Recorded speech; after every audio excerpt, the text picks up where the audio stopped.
You have questions, we have answers. This is Jane Muller. And this is Ken Muller. Welcome to our show, All About Real Estate with Ken and Jane. Returning as our guest this Sunday morning, we have Jason Fruhschein. He's a partner with Fruhschein and Steward, a real estate and estate planning firm located in North Brunswick, New Jersey. Jason, big welcome to our show. Thank you, Ken. Welcome Thank you, back. Jane.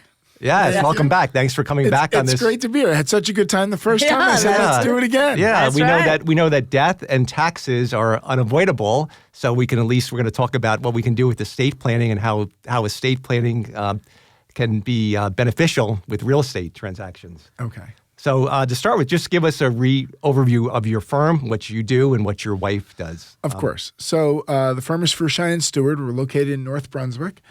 And I do the business side of the practice, or the personal business side. So we do a lot of estate planning, which leads to estate administrations. We do a lot of real estate work, both residential and commercial, and general business work. My partner, my wife, she handles the litigation matters, whether there's an estate dispute, whether there's a title issue that can't be solved without getting a judge to, approve something.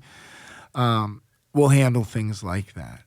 And if anyone needs to reach me, my number is 732-658-1200. I'm at extension 1. Okay. Fantastic. Perfect. Great. All right. So we spoke last week about estate sales and about how most parties either have a trust, a will, or on some occasions the person dies intestate, and then the state determines the asset distribution. But we left off with determining who has the authority, and we spoke about executors and co-executors and some of the challenges that are faced with whether you're dealing with multiple parties, multiple heirs. So let's talk about let's pick it up in the process where you have a contract and you're dealing with a home inspection. And I think, Jane, you can chime in on this. And when you have a repair request, there's a lot of estate sales. They want it to be sold. The expectation is we're going to sell the property as is. But in some cases, when you're dealing with certain types of home inspection issues, there is no such thing as truly as is, because you may have structural issues, you may have mold issues. You had one sale recently. We had structural issues. You had a swimming pool that hadn't been used in 20 years. So let's talk about let's talk about the strategy involved either before you put it on the market. If you know there's certain repairs, do you recommend that the executors invest in getting the house ready to a certain level, or do you just let the cards fly where they may and let the home inspection dictate what you're going to do? Well, I'm going to pass the buck here. My recommendation is call Jane, call Ken, find out what the value is, the way the property is. What's the value if you make certain renovations, and what renovations make sense? Right. You can have a house that has good bones, but is very dated.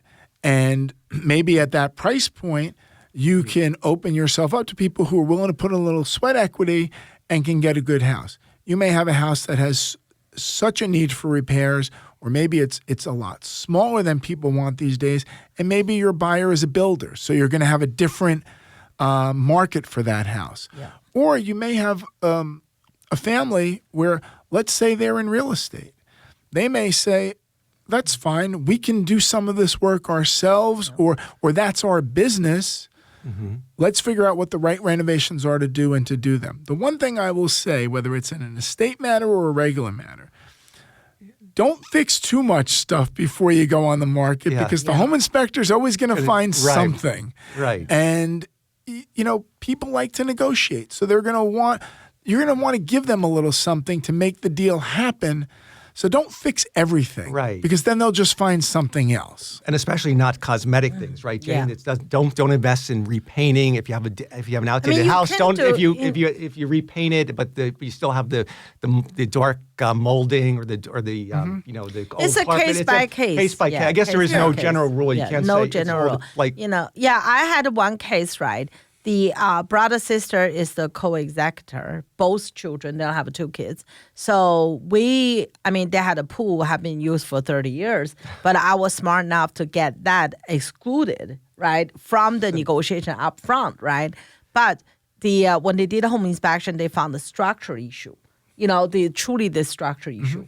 So at that point, the one of the garage, I believe, that was significantly dropped. Right, so that's truly a structural filling that at that time, one agree said, okay, we got a quote. Obviously, my quote is the lowest one. I try to negotiate from that point, right? I think my quote is only about less than like $3,000-$4,000. That's not bad for structural. That was a long time, but not today. But that time it was like $3,000-$4,000. But it's in the garage. It's a ranch. So it's not too bad, right? $3,000-$4,000, I remember. But the buyer got $10,000. I said, no way. This is like $3,000-$4,000. So I tried to ask my sellers to agree. The sister living in Las Vegas can't wait to agree.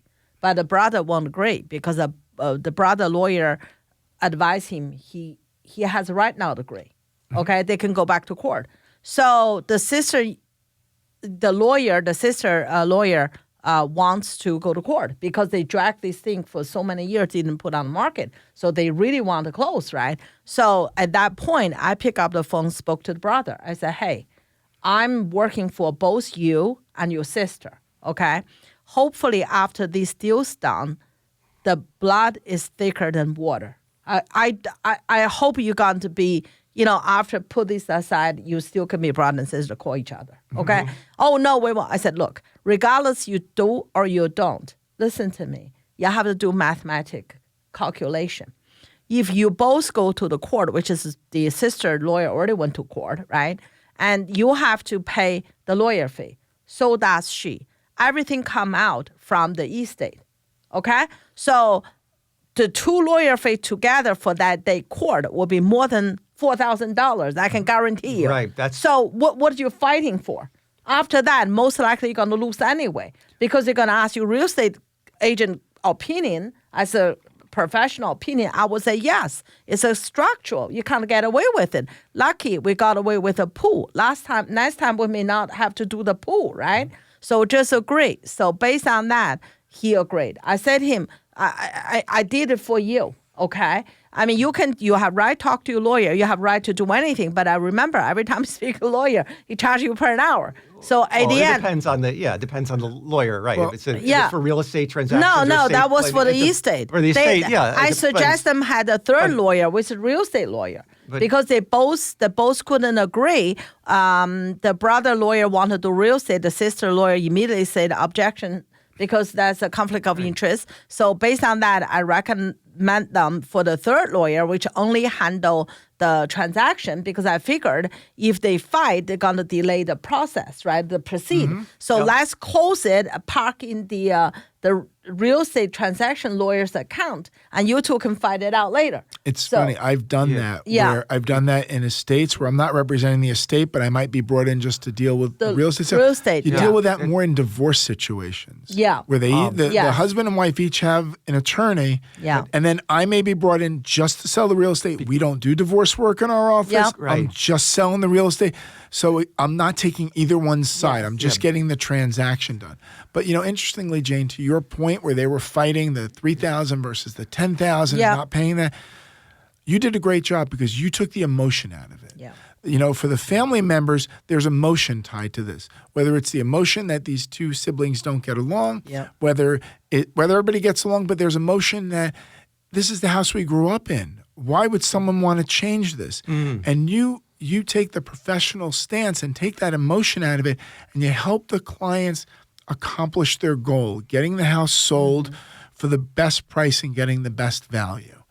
Now, one of the things we do when we do a sale of an estate property is in the attorney review process where we're negotiating some of the terms of the deal, not the business terms like the sale price, but just how the deal will flow. Yeah. We always put in it's an estate sale, especially if the executor doesn't live in the house or hasn't lived in the house in 20 years. Right. They have limited knowledge. Yes. So the buyer's left to their own investigation on the property. Right. Typically, we don't want to make repairs. We're selling it as is. And that, although that's pointed out up front, things come up. But I would like to recommend that we offer a credit back most of the time. But if you get into that situation where a seller, you have an estimate for $3,000 to fix something and the buyer has an estimate for $10,000, I always give my clients the right, or at least I try to in attorney review, that we have the right to make repairs. We don't have to give a credit.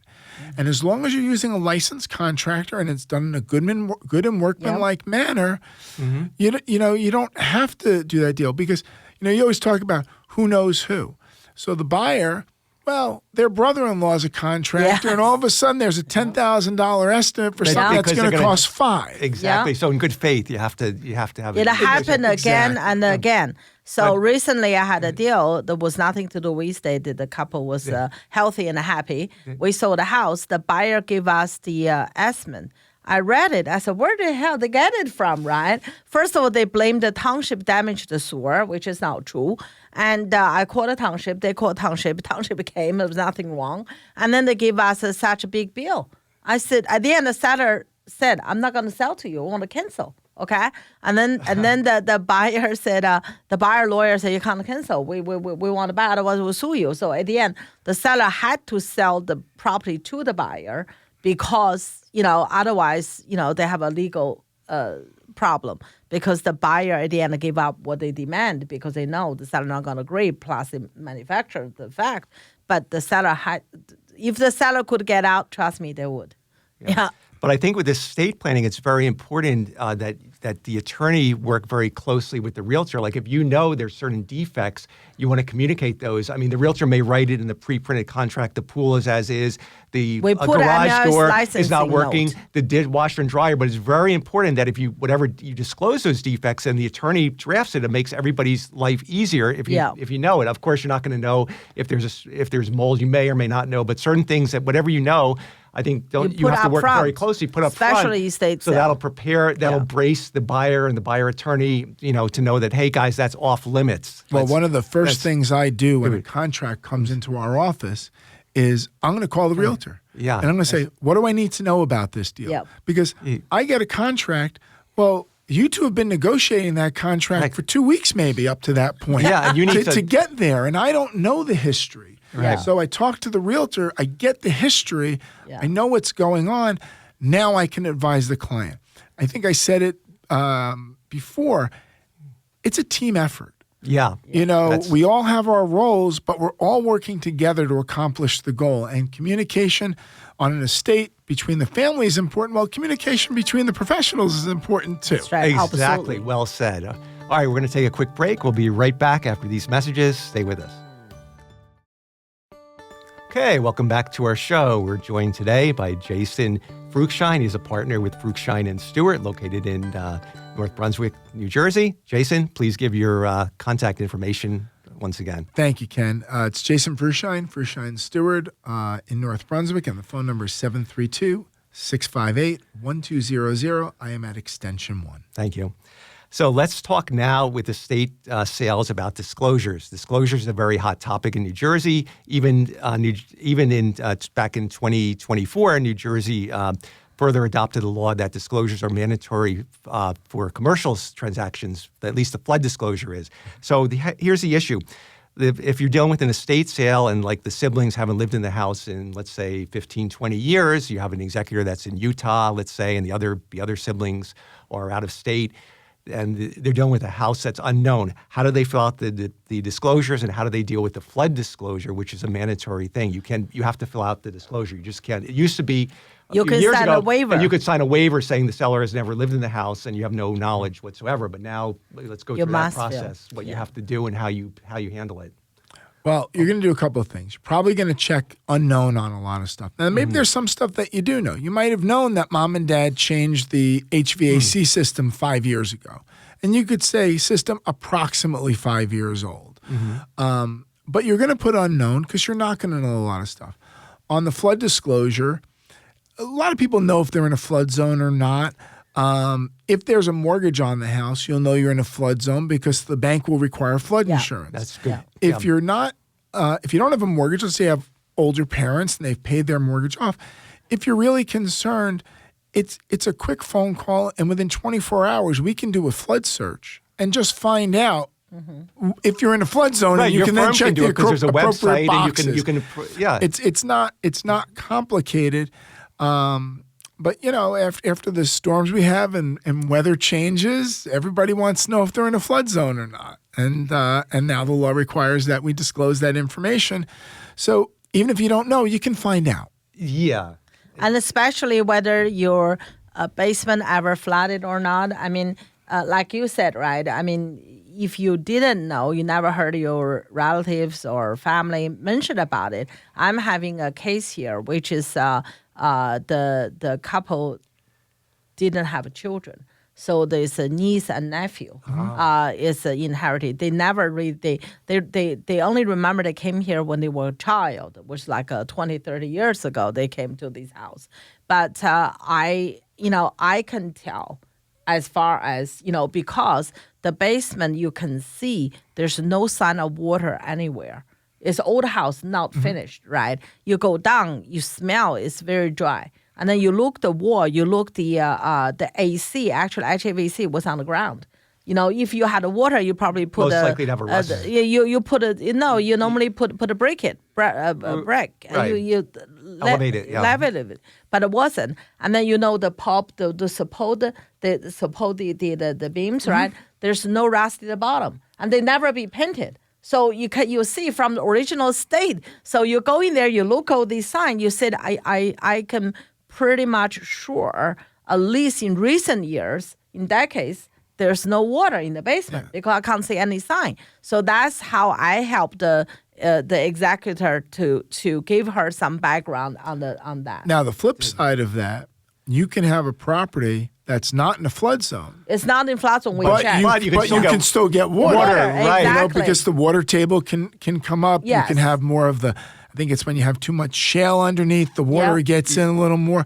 Yeah. I mean, sometimes you get water in the basement not because of anything Flood other zone. than Exactly. you had the pitch on the So water looks for the path of least resistance, and it can get in. It doesn't mean you have a flood problem.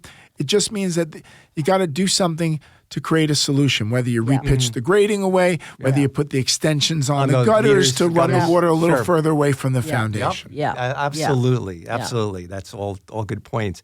So let's flip the script. Let's say you represent a buyer in an estate sale. Now put on your buyer attorney hat and your buyer agent hat.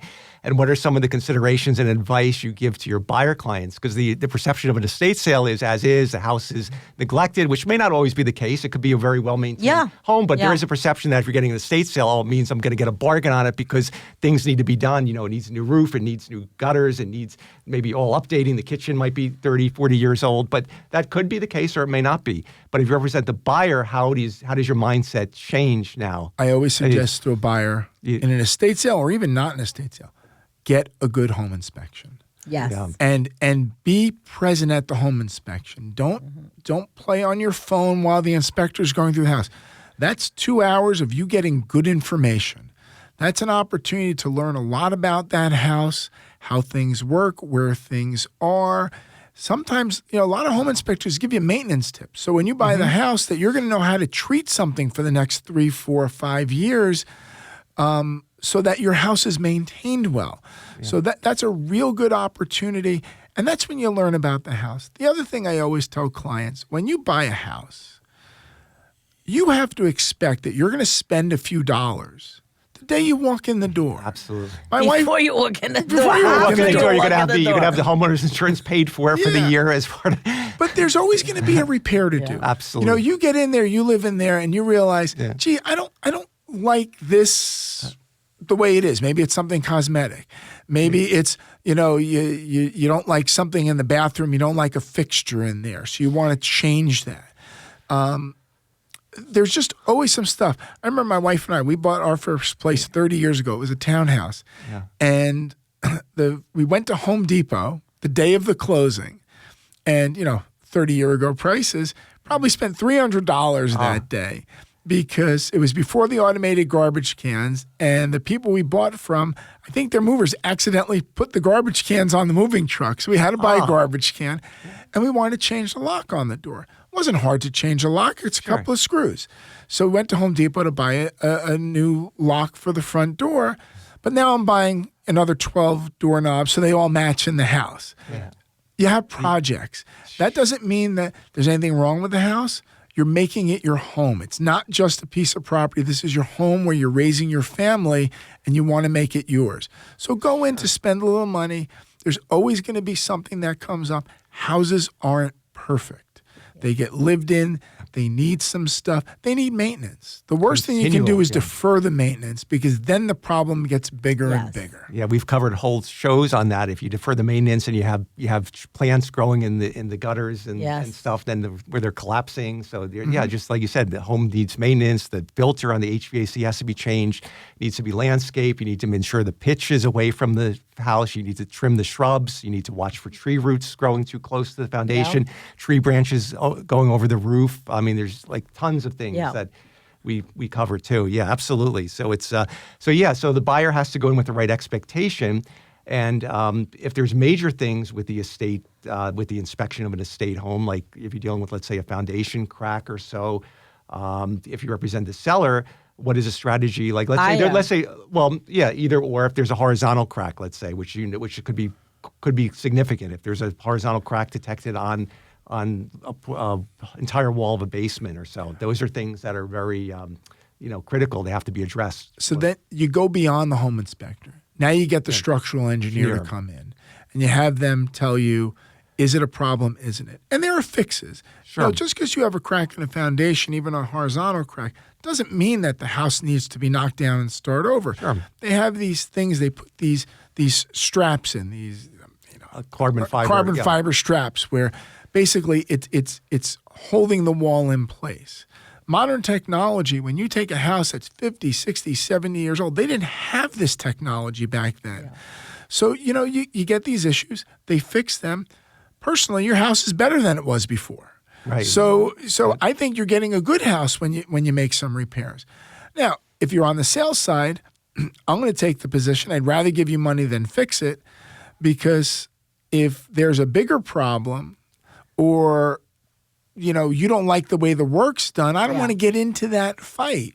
I'm using a licensed contractor. They do a good job, but you thought it was going to look different. And now there's different expectations. Yeah, so it's easier on the sales side to give you money. And to be honest with you, as a buyer, if you have a receipt, an estimate, and you like that contractor, you're getting fair value. If you prefer to have someone else do it, let them do it. I think credits are better when you can use them, because as a buyer, you can also control who does the work. Yes. Because if I'm buying a house, I'm concerned, well, did they just get the least expensive contractor, but this person doesn't do as good of a job? Yes. And this is going to be my house for the next 20 years. And then there are going to be years. complications that could arise at the walkthrough, where they say, I don't like the way they did that. It's not up to the way I expected it. The expectation isn't there. So credit is a much cleaner, smoother way to go for the seller side, and also for the buyer, because they have the flexibility, like Jason said, to use whoever they want to as a contractor. Just change a little bit of the topic here, right? And when I represent a buyer buying estate house, right, the first thing I would suggest the buyer and the buyer attorney, I would say, as soon as we finish the review, run the title immediately. Because, why I say that? Because when the buyer do home inspection, normally we have up to 14 days for do home inspection, right? The thing is, if I want to make sure the estate have enough money to cover. We talk about people own a house 30, 40, 50 years is a clear, it's a clear. But how about, I did one, right? That was to become short sale. So, and then what, right? So I always want to make sure the lawyer work closely with the lawyer. Sometimes they have the same lawyer, real estate lawyer and the estate lawyer. Sometimes have two different lawyers. I want to absolutely make sure. In that case, we had the two lawyers. So I have to make sure they run the title to make sure. That's great advice. Or maybe there's two mortgages, and one of them was actually paid off maybe 20 years ago, but like what happens so many times, the mortgage was never discharged as a matter of record. But that's a good problem to have. No, but it's a complicated, but it can be a complicated problem, because 20 years ago, the mortgage was by ABC company that went to Bank of America, they sold it, and then you have to try to track down. That could be smiling right now. And that's why attorneys have to charge. They can't charge a fixed fee a lot of times, because it's quite time consuming. What's interesting is 9 o'clock this morning, I reviewed a title report. That was the exact issue. Oh my God. I have a 33-year-old mortgage in there, which I know is paid off, but it's not 36 years old, so I can't just write it off. Yeah. So I got to deal with that. So we're going to try and see if maybe they have the paperwork. the discharges back then were sent to people to record as opposed to going straight to the courthouse. Now they automatically have to be sent to the courthouse, not to the consumer. So you've got to be a really good detective and do a lot of tracing it. It'll be interesting. It's going to be interesting. We'll see where it goes. Oh, my God. Wow. Well, we are just about out of time again, Jason. We want to thank you for being our guest, returning again on this Sunday morning. Once again, please give your contact information and just what your firm does. Again, thank you, Jane, Ken, for inviting me. Very much enjoyed it. It's Jason Fruhschein at Fruhschein and Steward. We're located right in North Brunswick, and our phone number is 732-658-1200. All right. For all your estate planning, real estate, and also litigation related to those issues, your wife does general litigation or just particularly just on estates and real estate and title? She will do general litigation, but she does do title litigation and estate disputes. All right. Wow. Well, this was a quite informative show. We hope you guys enjoyed it. Enjoy the rest of your weekend. We'll see you next week. Thank you.